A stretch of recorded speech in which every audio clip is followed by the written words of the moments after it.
welcome back to my channel Learn with Nikhil. So this is the continuation to our previous lecture. Here in this lecture we will study frame transformations and the homogeneous transformation matrix, that is HTM.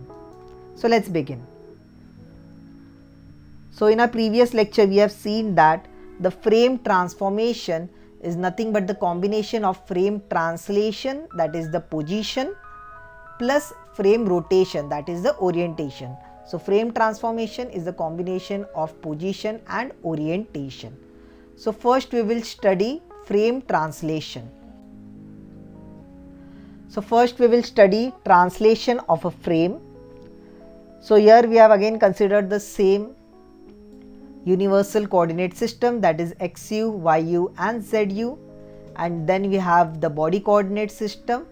It has been shifted from this origin from here to here, and the coordinate system is XB, YB and ZB.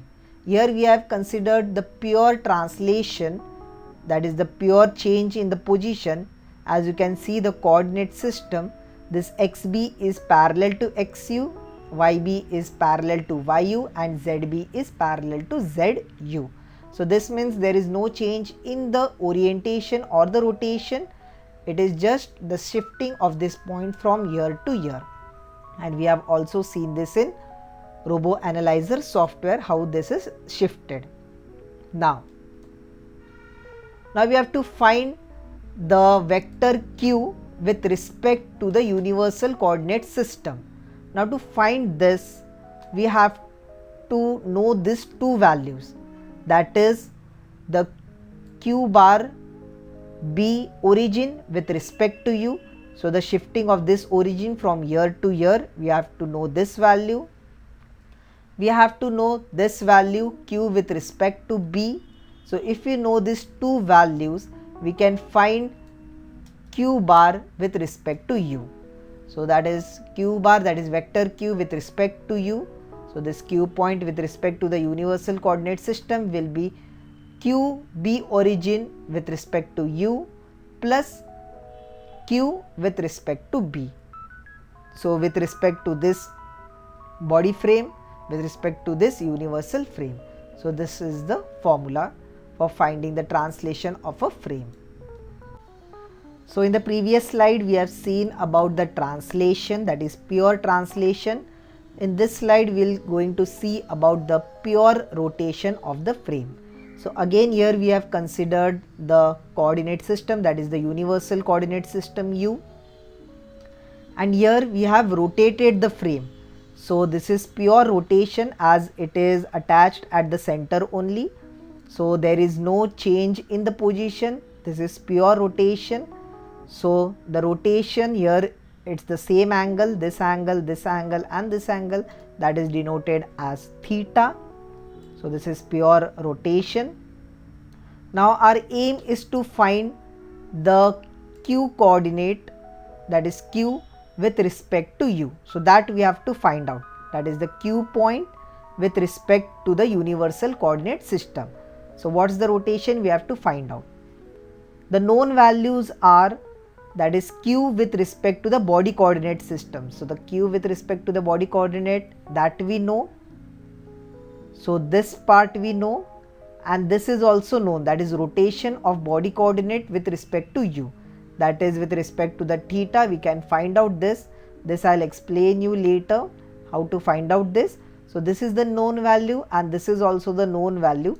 So using these two values you can find out q with respect to u, that is the rotation of a frame.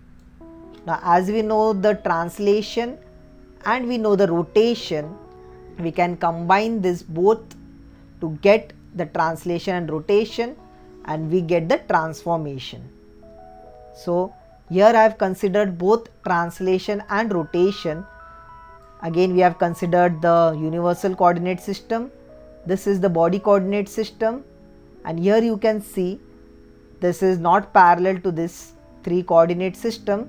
So it is again shifted also and it is rotated also. So it is the combination of both translation and rotation. So with respect to the previous equations, we have to find out the q with respect to u. So again the same motive, we have to find out the same aim, we have to find out q with respect to u. So this point with respect to the universal coordinate system. So to find that, we have the equations from the previous, we have seen q b origin with respect to u is nothing but the position that we have found out. So q vector q b origin with respect to u is nothing but the position. Q with respect to b is known, and we also know the rotation. So q with respect to u, to find out q with respect to u is nothing but rb with respect to u, that is the rotation matrix. This is the rotation matrix, this is the position matrix. So these three values, we know that we can find out this value. So this is the rotation term, this is the position term, and the rotation and the position combined can be represented as T, that is the transformation matrix. So the final value which we get is q with respect to u, that is transformation of b with respect to u into q with respect to b. So this is the transformation matrix, which is the combination of rotation and position. Now as we know, the matrix, the rotation matrix, as we know, it is 3 into 3 matrix. This is the position matrix, and we have seen that position matrix is 3 into 1 matrix, and this q with respect to b is also 3 into 1 matrix. And the thing which we have to find out, that is q with respect to u, that is the universal coordinate system, it is also 3 into 1 matrix. Now to balance all this, we have to add some values which will convert this everything into 4 into 4 matrix. So this is 3 into 3, this is 3 into 1, this is 3 into 1, and this is also 3 into 1. So we have to convert this all into 4 into 4 matrix to balance this, and to balance that we have to apply this identity matrix. This identity matrix at the bottom we have applied, which balances this, and this all gets converted into 4 into 4 matrix. So this thing which we have to find out, that is q coordinate with respect to u, which is the combination of rotation matrix plus into the combination of position matrix, and which is the combination of q with respect to b.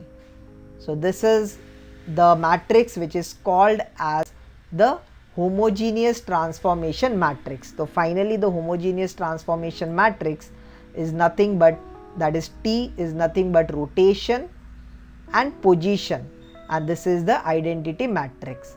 So it is the combination of position into rotation, and this is whole has gotten converted into 4 into 4 matrix, and which we have seen in the robo analyzer software also. I'll show you once again. So as you remember this HTM module, this HTM is nothing but homogeneous transformation matrix module, and this is the matrix, that is 4 into 4 matrix, as we have discussed earlier. I'll just write down again some values. So if I translate this 2 to 2, so here it comes 2 to 2. This is nothing but qx, qy, qz. This is the position matrix, and if I rotate this, this has been translated here. This is the shifting of the origin.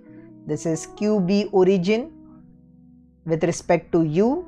So this has been shifted. Now I'll rotate it about some axis. So this has been rotated. So this is the combination of position and rotation, and as you can see, this is the 3 by 3 matrix of the orientation or the rotation. This is 3 into 1 matrix which is of position, and here at the bottom we have applied 0 0 0 1, that is the identity matrix, to balance it, and this whole gets converted into 4 into 4 matrix. So this 4 into 4 matrix, the total is nothing but homogeneous transformation matrix.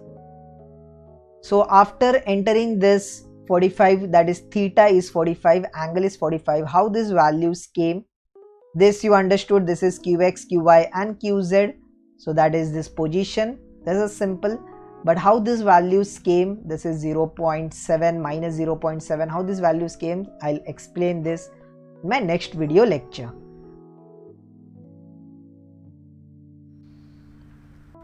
So this is the homogeneous transformation matrix, where this part, as I have discussed, this is the rotation terms, rotation values, and this is the translation values. The values which we have seen in the RoboAnalyzer software, how those values came while entering the values, that is theta value, how those values came, that I will explain you in detail in my next video. Thank you for watching. If you have any doubts, comment below.